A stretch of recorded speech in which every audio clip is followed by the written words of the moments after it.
இங்கே பாருங்களாங்க, தக்காளியெல்லாம் பாருங்கள் எவ்வளோ பெருசாகிடுச்சு பார்த்தீங்களா. இந்த தக்காளி வந்து சும்மா சாதாரண நாட்டு தக்காளி கிடையாதுங்க. இந்த தக்காளி சைஸ் பெருசாக இருக்குது. இந்த தக்காளி கொஞ்சம் டிஃப்ரெண்ட்டாகவே இருக்கும் போல். இது என்ன தக்காளின்ட்டு கொஞ்சம் கமெண்ட் பாக்ஸில் சொல்லுங்கள். இங்கே பாருங்கள், பிஞ்சு நிறையா வச்சுருக்குங்க.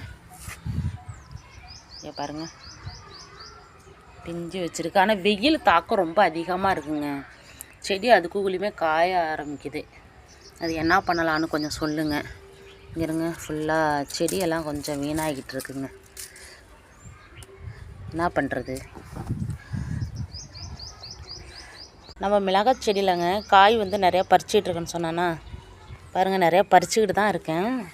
ஃபஸ்ட்டில் உள்ள காய் வந்து ஒரு பழம், அழகான ஒரு ரெட் கலரில் எப்படி பழுத்துருக்கு பாருங்கள், தெரியுதா? இங்கே பாருங்கள், ஐயா மறைக்குதே. இங்கே இருங்க, பக்காவாக பழுத்துருக்குங்க. பார்க்கும்போதே அழகாக இருக்குது. நல்லா கோவப்பழம் மாதிரி இருக்குது பார்த்தீங்களா. காயும் ஃபுல்லாக இருக்குங்க. செடி ஃபுல்லாக வெறும் காய். நம்ம சப்போட்டாவும் வந்துங்க குருவி அடிச்சுட்டு போயிடுதுங்க, வந்து வவ்வால் அடிச்சுட்டு போயிடுதுங்க.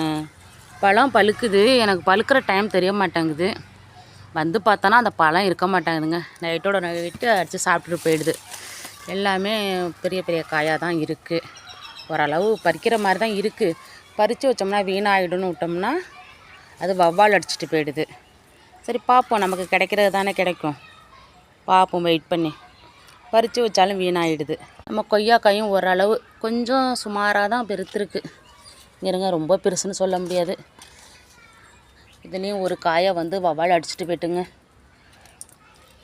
காயெல்லாம் என்னான்னு தெரில, அப்படி நம்ம பூனைங்களும் ஏறி ஏறி தள்ளி விட்டுருதுங்க காய்ங்களை. இங்கே பாருங்கள், ஒரு வீடியோவில் நான் சொல்லியிருப்பாங்க எப்படின்னா, இந்த மாமரம் வந்துங்க நான் பழம் சாப்பிட்டு இதோட டேஸ்ட்டு பார்த்து தான் இந்த விதை போட்டு நான் துளுக்க வச்சேன்.